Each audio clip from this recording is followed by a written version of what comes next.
His dark eyes were the same intelligent eyes I had seen on the wolf, and it was unnerving to see them peering out of a human face. A scar spanned across his jaw, breaking up the dark stubble on his face.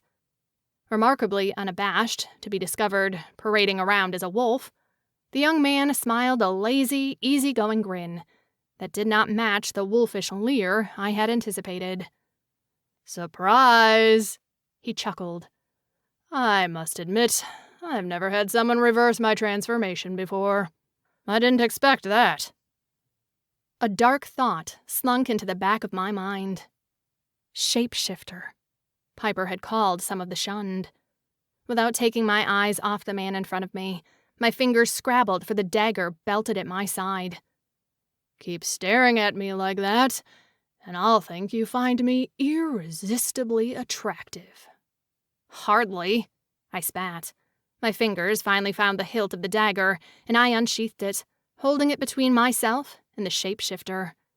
He casually ran his hands through his hair and cast a bemused eye over the dirk directed at him.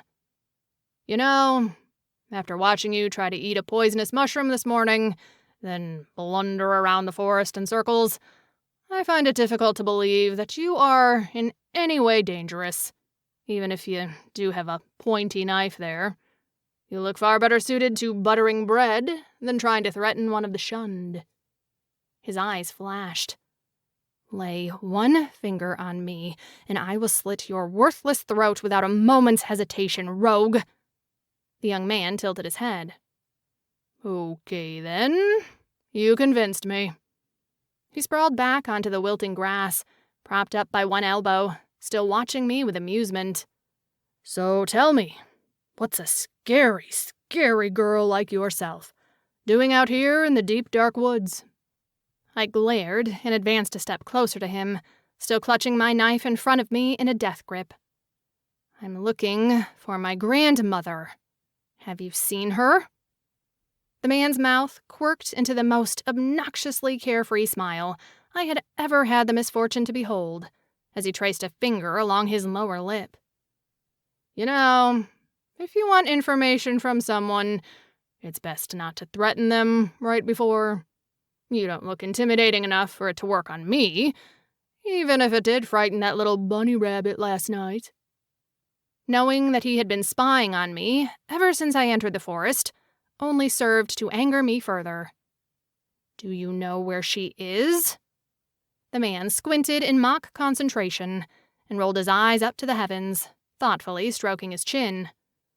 "Old woman with a shuffling walk, nearly blind, carries a knobbly cane that she is prone to hitting people with, and goes by the name of Agatha of Clearwater." My heart leapt, and my dagger dropped several inches. He had seen her. Yes! The man stretched luxuriously, interlaced his fingers behind his head, and closed his eyes. "Nope. Never heard of her." I wanted to scream in frustration. This vagabond held the answers to finding my grandmother, yet was as uncooperative as the most stubborn-headed mule. Just what I should have expected from one of the shunned. I changed tactics and resheathed my knife, smiling in the most charming way I knew how. "I acted hastily. I'm so sorry. These woods can easily frighten a young girl, you know. My name's Scarlett. What's yours?" The man didn't open his eyes. "You know, Scarlett, it is funny how sweet girls can be when they want something from you, then flip the next second. You'll have to try harder than that, you crazy woman." Winning smile still fixed in place, my jaw grew rigid as I felt the increasing urge to beat the location of Gran from his stupid face. This must be exactly how Hamelin's elders felt when lazy villagers refused to do what was necessary for the town's survival. People like that deserved the marks against their names. I drew a deep breath. I simply needed to approach this as a training exercise for when I was an elder. That was all. "I do apologize for my earlier behavior," I cooed smoothly. "I was wrong. How about a truce?